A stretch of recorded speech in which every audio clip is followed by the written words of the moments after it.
唔知观众朋友您敢知影？真侪人甲这粪扫乌白拼，认为讲这粪扫无去，伊就会当当作是唔知影，事实上会害到恁孙甲恁囝。今日这环境部、地方政府代表，也有民间企业等等的单位呢，大家是做伙参与天下杂志所举办的流血共好行动倡议论坛，宣示要保护河川流血。根据着环境部的统计，到去年为止，全台湾重度污染的河川剩33.3%。政府是希望透过民间的 NGO 团体、企业等等共同来合作，来达成2030年的时阵，全台湾50条主要河川无严重污染的目标，改善河川的水质，也维护生物的多样性。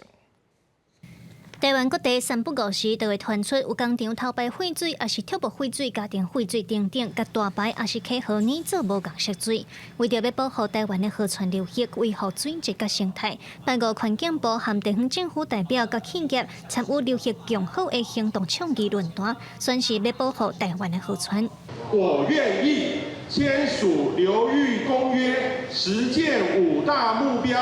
为提升岛屿韧性努力。环境部部长片启明带头宣读流域共好公约，承诺要甲永续的台湾留给下一代。根据环境部的调查，到去年为止，全台湾重度污染的河川剩33.3%。政府希望会当达成2030年全台湾50条主要河川无严重污染的目标。发起流域共好行动的民间企业表示，因毋望招到1000个组织同齐来为台湾的流域拍拼。年度最新的统计呢，还有7条严重污染比例比较高的河川哦，大家可以看，从这个最北的南坎溪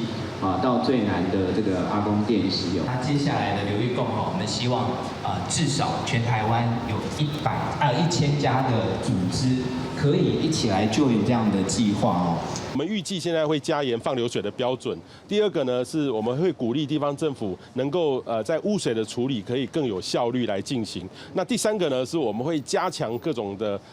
这种 AIoT 物联网的工具，在监测这个水质。我们要把偷排放的这种污染源尽快的可以找到。环境部表示，会和地方政府来加强监测废水，来保护台湾的流域。嘛肯定这款公家机关甲民间机构共同为环境拍拼的做法。也那主办方是表示，未来伊嘛透过并海部教育课程、展览，也是艺术表演等等，来带动公民保护流域的行动，实践保护环境的社会责任。记者卢尚如、曾俊佑台北报道。